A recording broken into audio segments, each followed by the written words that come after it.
So now we are coming close to some specifics of takeover defenses as they are used in order to either fend off the bidder or to raise the offer. Now, this area is really full of very special buzzwords, something like shark repellents, poison pills, crown jewels, and others. And these make this idea of takeover defenses a very special area that attracts a lot of journalists and even movie makers. So the people who talk about this, because this is kind of interesting.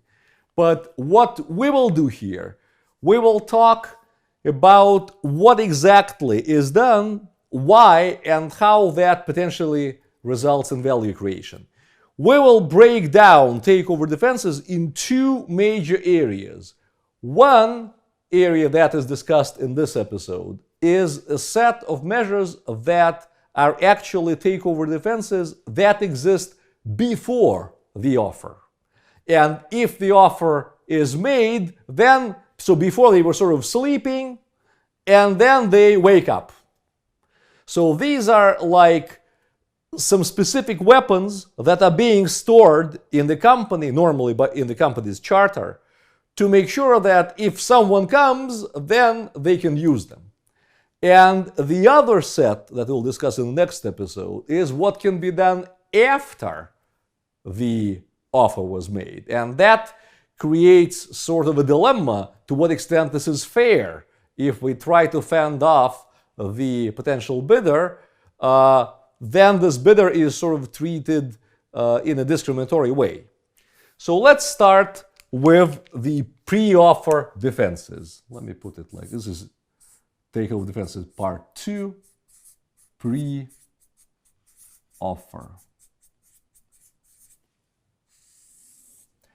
Well, first of all, that includes these famous shark repellent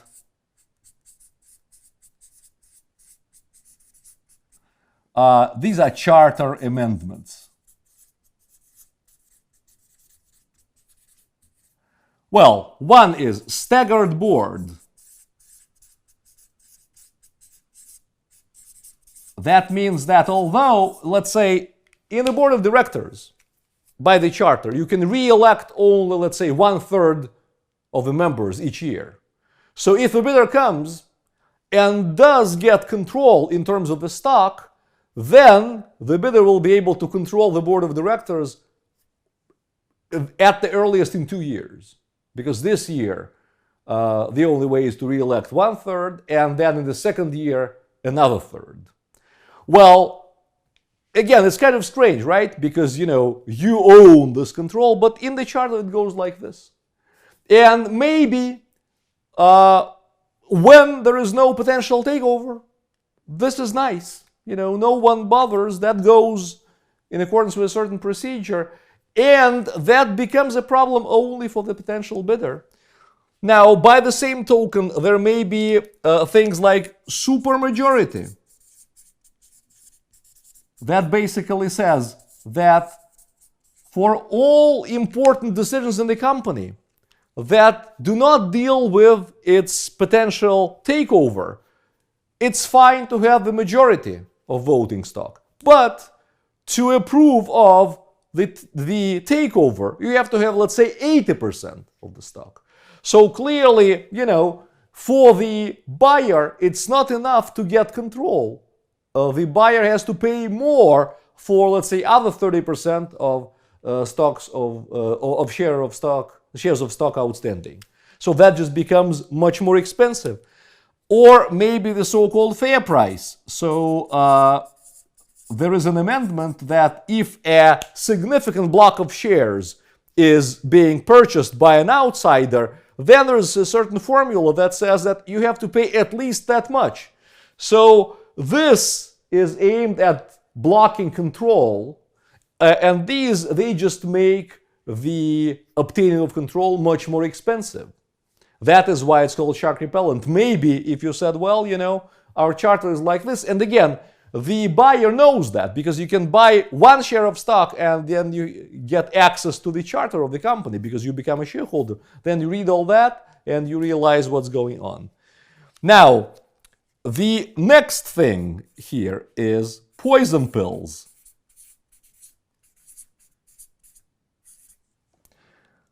Well, the whole idea of poison pills is that, again, it's in when there is no takeover, there are no poison pills. But if someone comes and says, I would like to take your company over, then you say, fine.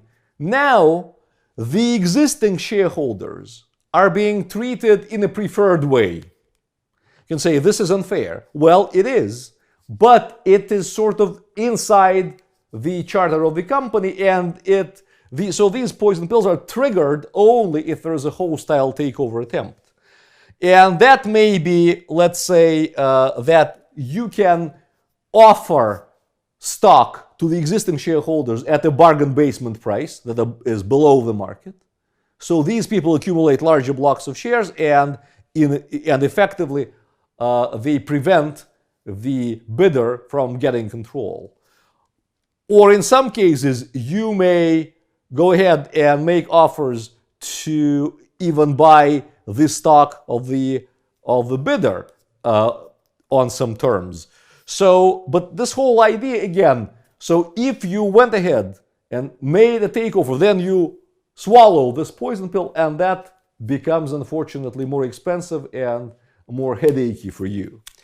And the next thing here that I would like, that I guess is worthwhile discussing, this is so-called dual class recap.